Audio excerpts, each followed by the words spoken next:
नमस्कार, स्वागत है आप सभी का मौसम तक चैनल पर। मैं हूं देवेंद्र त्रिपाठी और ये वीडियो है अगले 3 दिनों के मौसम पूर्वानुमान का। आज 21 मई है। 21, 22 और 23 मई को कैसा मौसम रहेगा इसकी बात करेंगे। दोस्तों, इससे पहले उम्मीद लग रही थी कि जो बंगाल की खाड़ी पर साइक्लोन बनने की संभावना या डिप्रेशन, डीप डिप्रेशन बनने की संभावना दिख रही है, उससे उत्तर भारत के भागों पर जारी जला देने वाली गर्मी में कुछ कमी आएगी और लोगों को बरसात मिलेगी और राहत मिलेगी इस गर्मी से। लेकिन अब हालात थोड़ा सा बदल रहे हैं।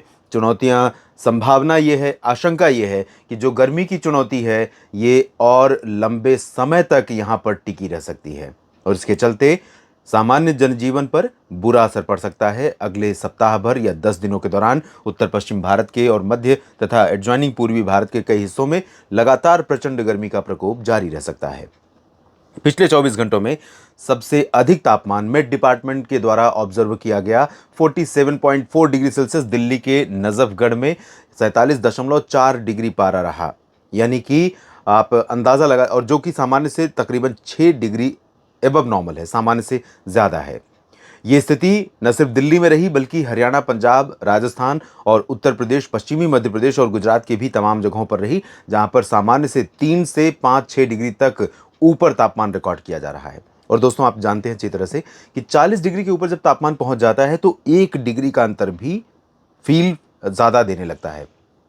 यानी अगर 30 डिग्री कहीं का सामान्य तापमान है और वहां पर 30 की बजाय 34 डिग्री रिकॉर्ड किया जाए, 35-36 डिग्री रिकॉर्ड किया जाए, तो लोगों को बहुत बेचैनी नहीं होगी। लेकिन कहीं का तापमान सामान्य 42 है और वहां पर 47 पहुंच जाए, 5 डिग्री ज्यादा, तो बहुत बुरा हाल हो जाएगा। वजह यह है कि शरीर की और बाकी जो पारिस्थितिकी है उसकी सहने की, तापमान को सहने की एक निर्धारित क्षमता है और उस निर्धारित क्षमता के ऊपर जब तापमान पहुंचता है तो स्थितियां बदतर होने लगती हैं। फिलहाल मॉनसून आगे बढ़ रहा है धीमी गति से। अनुमान यह है कि अगले 2 दिनों के दौरान, यानी 21 और आज 21 है और 22 मई के दौरान ये थोड़ा सा और आगे बढ़ेगा। न सिर्फ बंगाल की खाड़ी में बल्कि कोमोरिन रीजन में भी और लक्षद्वीप की तरफ भी ये धीरे धीरे मूव करना शुरू करेगा, जिससे कि उम्मीदें केरल में सामान्य समय पर इसके आगमन की बनेंगी। यहाँ पर एक सर्कुलेशन बना हुआ है। एक सर्कुलेशन बंगाल की खाड़ी के उत्तर पूर्वी भागों पर है, उत्तर प्रदेश के पश्चिमी भागों पर एक सर्कुलेशन है और यहां से लेकर एक ट्रफ रेखा बनी हुई है ये बांग्लादेश के बीच में। तो इसके नीचे का जो हिस्सा है यहां पर हवा का रुख अलग है, ऊपर का हिस्सा अलग हवा का रुख दिखा रहा है और इसी के चलते यहाँ पर जो नमी का फ्लो है थोड़ा सा उत्तर पश्चिम भारत के भागों में, उत्तराखंड या उत्तर प्रदेश के तराई वाले भागों में थोड़ा सा बढ़ा है, हवा का फ्लो यहाँ पर बढ़ा है, जिसकी वजह से उत्तराखंड और adjoining foothills of Uttar Pradesh में थोड़ी सी राहत मिल सकती है। लेकिन अभी बारिश की उम्मीदें बहुत ज़्यादा नहीं है। उत्तर भारत के पहाड़ी या मैदानी क्षेत्रों में तो जम्मू कश्मीर, हिमाचल में छिटपुट, उत्तराखंड में कुछ स्थानों पर हल्की वर्षा की संभावना है। बाकी जगहों पर ड्राई वेदर बना रहेगा। पंजाब, हरियाणा, चंडीगढ़, दिल्ली, राजस्थान और यहां तक कि गुजरात और मध्य प्रदेश के अधिकांश भागों, उत्तर प्रदेश के ज्यादातर जगहों पर ड्राई वेदर रहेगा। लेकिन यहां पर उत्तर प्रदेश का जो तराई हिस्सा है, बरेली से लेकर के कुशीनगर, देवरिया और आसपास के भागों का पूर्वी रीजन में भी यहां पर कुछ बादल ऐसे बनेंगे जिनसे आज आंधी के साथ बूंदाबांदी हो सकती है शाम के समय 4-5 बजे। लेकिन बहुत रिलीफ इससे मिलेगी ऐसी संभावना नहीं है। वाराणसी और प्रयागराज से लेकर लखनऊ, अयोध्या और आगरा, मथुरा, गौतम बुद्ध नगर तक बिल्कुल भी हीट वेव कंडीशन जारी रहेगी और वही कंडीशन जारी रहेगी पंजाब, हरियाणा से लेकर दिल्ली, राजस्थान, गुजरात और आसपास के इलाकों में। यहाँ पर कोई रिलीफ नहीं है। उत्तर प्रदेश के सटे हुए जो बिहार के रीजन है, यहां से लेकर के तराई वाले क्षेत्रों में और साथ में पूर्वी रीजन जो है, यहां पर आज घने बादल बन सकते हैं और घने बादल बनने के साथ यहां पर बादलों की तेज गर्जना के साथ कुछ स्थानों पर वर्षा रिकॉर्ड की जा सकती है। इंटेंसिटी मायने ज़्यादा नहीं रखेगी, लेकिन यहाँ पर जिस तरह की एक्टिविटी की संभावना है वो वायलेंट एक्टिविटी होगी, जिसे काल बैसाखी का इम्पैक्ट मान सकते हैं आप। और काल बैसाखी मतलब यहाँ पर भीषण गर्जना, लाइटनिंग और बिजली गिरने की घटनाएं, तूफानी रफ्तार की हवाएं, जिससे यहाँ पर सामान्य जनजीवन प्रभावित हो सकता है। और ये रीजन हो सकते हैं किशनगंज, पूर्णिया, अररिया, खगड़िया और आसपास के क्षेत्र। भागलपुर, दरभंगा समेत पटना और वैशाली और आसपास के इलाकों में भी संभावना है। इधर नवादा, बक्सर, कैमूर तक चांसेस रहेंगे आंधी तूफान के साथ थोड़ी बहुत वर्षा के, लेकिन ज़्यादा यहाँ पर संभावना नहीं है जितनी इधर पूर्वी रीजन में है। बिहार, झारखंड और पश्चिम बंगाल में भी इसी तरह के चांसेस रहेंगे। उप हिमालयी पश्चिम बंगाल और सिक्किम में भी संभावना है। अरुणाचल प्रदेश, असम, मेघालय और नागालैंड से लेकर मणिपुर, मिजोरम, त्रिपुरा के बीच में भी बारिश के आसार दिखाई दे रहे हैं। ओडिशा और छत्तीसगढ़ के कई हिस्सों में बारिश हो सकती है। छत्तीसगढ़ में खासतौर पर रायपुर से लेकर नीचे दुर्ग और सुकमा दंतेवाड़ा के बीच में, ऊपरी इलाकों में जो रायगढ़, अंबिकापुर, कोरिया, सरगुजा और बिलासपुर का हिस्सा है, यहाँ पर उतने चांसेस बारिश के नहीं है। मध्य प्रदेश में बहुत रेयर बादल बनेंगे, और मध्य प्रदेश ही नहीं बल्कि उत्तर प्रदेश से लेकर ये वाला जो पूरा पोर्शन है जहां ड्राई विंड चल रही हैं और जहां पर हीट वेव का प्रकोप सबसे ज़्यादा है, इन भागों में दोस्तों हो सकता है कि कुछ बादल ऐसे लोकल लेवल पर बने। वजह यह है कि यहाँ पर बीच बीच में नमी भी ऐड हो रही है, और नमी ऐड होने के कारण नमी कुछ इधर से पहुँच रही है। अरब सागर की नमी का फ्लो अभी यहाँ पर कम दिख रहा है, लेकिन कुछ नमी ऐड होने के कारण यहाँ पर कुछ बादल बन सकते हैं और वो पैचेज में मूव करते हुए कहीं पर भी कुछ गतिविधि दे सकते हैं, लेकिन उसकी संभावना 1% से भी कम है। महाराष्ट्र में नागपुर से लेकर इधर मराठवाड़ा और मध्य महाराष्ट्र के तमाम इलाकों में बारिश बढ़ रही है। कोंकण गोवा में भी बारिश बढ़ने की संभावना है। धीरे धीरे रत्नागिरी तक बारिश बढ़ जाएगी, और गोवा में भी कई जगहों पर मध्यम से तेज वर्षा की संभावना बिजली गरजने के साथ, बिजली चमकने के साथ हो सकती है। लक्षद्वीप में कई जगहों पर तबाही मचाने वाली बारिश की संभावना अगले 24 घंटों में है। तटीय कर्नाटक और केरल में भी भीषण बारिश होगी, और इधर अंडमान व निकोबार द्वीप समूह पर भी मूसलाधार वर्षा के संकेत दिख रहे हैं। तमिलनाडु और कर्नाटक के आंतरिक इलाकों तथा तटीय आंध्र प्रदेश और तेलंगाना में भी कई जगहों पर बारिश की संभावनाएं नजर आ रही हैं। और 22 मई की स्थिति देखें दोस्तों, तो 22 मई को जो लो प्रेशर सिस्टम बनने वाला है बंगाल की खाड़ी में, इसका प्रोजेक्शन यहाँ है, लेकिन लगभग यहाँ पर बनेगा और ये मूव करेगा इसी दिशा में।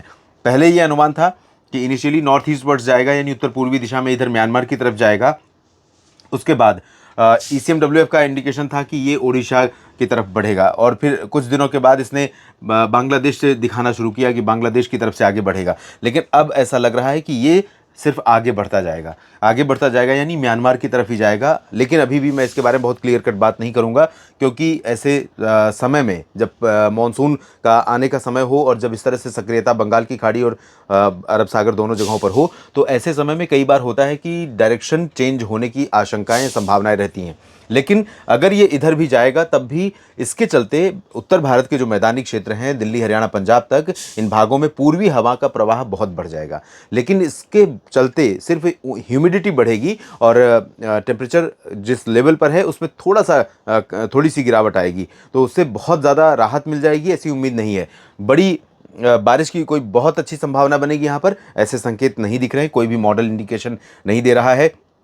ज़्यादा से ज़्यादा 24-25 से हो सकता है कि यहाँ पर धूल भरी आंधी के साथ, बादलों की गर्जना के साथ थोड़ी बहुत वर्षा रिकॉर्ड की जाए कहीं कहीं पर, और वो भी बहुत माइक्रो लेवल पर होगा, और साथ में दोपहर के बाद होगा। तो पीक जो है गर्मी का, वो जिस तरह से अभी चल रहा है वैसे ही आगे भी चलता रहेगा। इधर उत्तर प्रदेश के तराई वाले क्षेत्रों में और उत्तर बिहार, झारखंड, पश्चिम बंगाल, ओडिशा, इन तमाम जगहों पर प्री मानसून की वर्षा संभावित है। पूर्वोत्तर भारत में 22 मई को संभावित है बारिश, और महाराष्ट्र में दक्षिणी क्षेत्रों में कई जगहों पर, साथ ही साथ कोस्टल जो रीजन वेस्टर्न घाट है भारत का, इंक्लूडिंग लक्षद्वीप, इन भागों में कई जगहों पर वर्षा की संभावना बनी हुई है। तमिलनाडु और कर्नाटक और आंध्र प्रदेश में बारिश की गतिविधियां तेलंगाना में भी कम हो जाएंगी, और यहां पर भीषण गर्मी का प्रकोप लगातार बना रहेगा। उत्तर भारत के पहाड़ों पर कोई ज़्यादा चेंज नहीं है।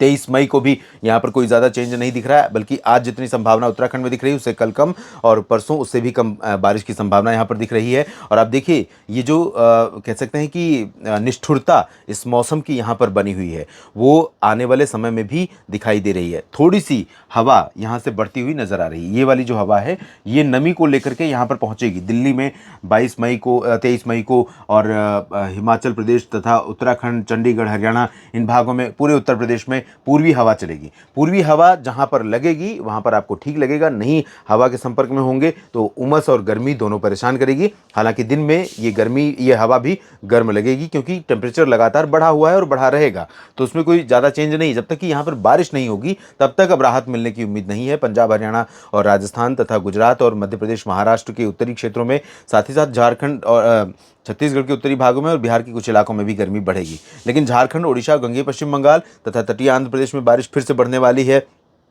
केरल, लक्षद्वीप में लगातार मूसलाधार वर्षा का क्रम बना रहेगा, बल्कि और बढ़ेगा कल के मुकाबले परसों।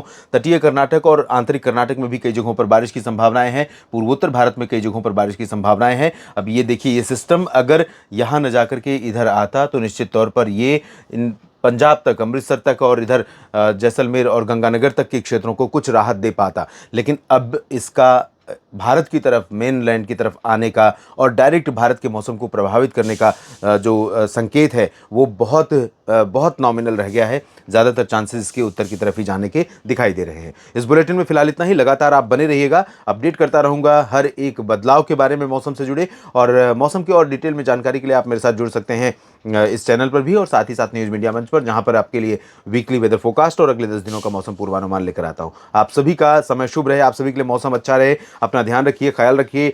जो हीट वेव का अलर्ट है या जहां पर हैवी रेन का अलर्ट है, वहां पर अपने आप को सुरक्षित रखने के लिए जो भी उपाय कर सकते हैं या जो जिनकी जानकारियां आपके पास हैं, उस तरह के उपाय लगातार करते रहिए और बने रहिए मेरे साथ। धन्यवाद।